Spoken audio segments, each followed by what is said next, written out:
It is official. The UConn women's basketball team wrote themselves into sports record books last night. The Lady Huskies walked all over Florida State 93-62 to win their 89th straight game. That tops the 88-game winning streak put together by the UCLA men's team during the 1970s. It's the latest achievement for the UConn women, who have won 7 national titles and have had 4 undefeated seasons. For more perspective on last night's record-setting victory, we've got Kathryn Olson, CEO of Women's Sports Foundation, on the show this morning. Kathryn, good morning to you. Good morning to you, too. Thank you. This is obviously a big deal for UConn and women's basketball. If there's a glass ceiling over women's basketball right now, did this UConn win just break it?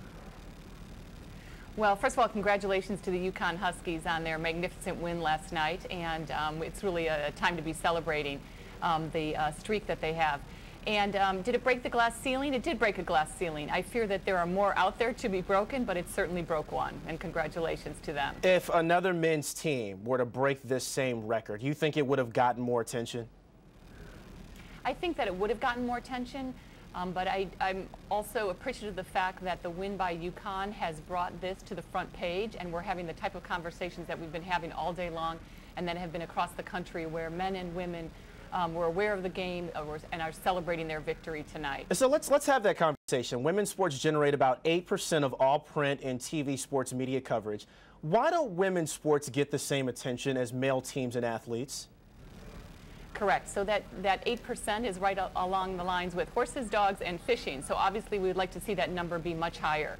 I don't have the answer to why there isn't more sports coverage of women's events. It's clearly not an issue of the talent. Women have been playing sports quite heavily since 1972, the passage of Title IX, and they are incredible female athletes out there. They are at the top of their game, whether it's softball, skiing, the women's, the basketball teams, the WNBA. There are incredible female athletes out there, and they are definitely worthy of watching. So you say it may not be an issue with talent, but let's say women's basketball, for instance. Could the lack of attention be because there aren't as many competitive teams?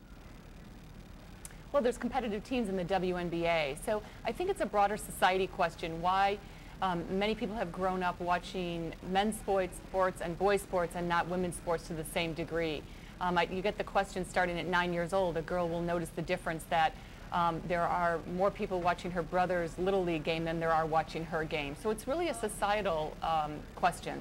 When Title IX was passed, it meant equality in education activities and certainly sports. Yet today, there is less scholarship money available to women athletes and fewer opportunities to play sports in high school and in college. Why? Well, there's no question that the current economic situation has put pressure on both men and women's sports.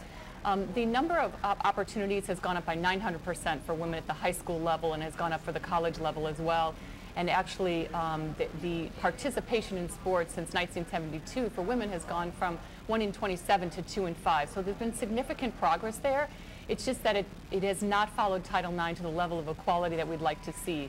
There are about 1.3 million fewer sports opportunities at the high school level and about 57,000 fewer opportunities at the college level for women. And we look at this and say, oh, sports is terrific. So in order to achieve that equality, Kathryn, what will it take to fix this? It's more sports opportunities for girls at the high school and collegiate level. So it means more teams or more scholarships on those teams. All righty. Women's Sports Foundation CEO Kathryn Olson, thanks for your insight this morning. Appreciate it. Okay, thank you.